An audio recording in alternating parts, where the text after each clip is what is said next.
Well, now we're into the last unit. You're getting to a close, probably the last 2 or 3 weeks of the class. And we've covered a lot of material. We've gone all the way through setting the stage.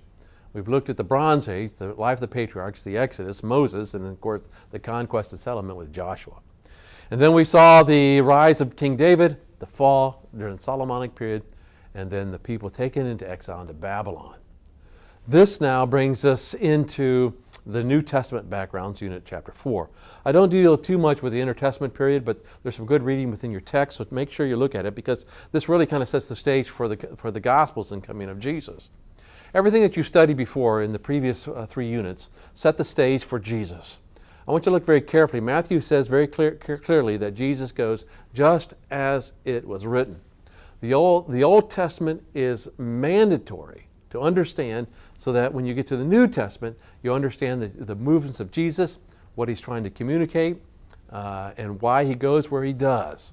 Everything is significant. So we'll be looking for that within this unit, and there's some lectures on that as well, some sub-lectures within the course documents. So we'll be dealing with 2 units, basically Jesus in the Galilee, which sets it off, all right? And it deals with Jesus, some of the background materials, and his movement within the Galilee area, specifically, of course, leaving Nazareth and then going to Capernaum. And then, of course, we move into Jesus in Jerusalem. We also, during this time period, look at the political situations, look at it very carefully, the religious situations of the Jews. And then, of course, we go to Jesus in Jerusalem, and we conclude with the death and resurrection of Jesus, specifically looking at some of the cultural elements within the Gospels. We do not go into the book of Acts. We stop here, but it should give you enough information and leave you with why and how the church developed in the book of Acts. So I trust you'll study it well. It's not as long as the other parts, but it is rich in content, but yet it's still limited. All right, you still have to.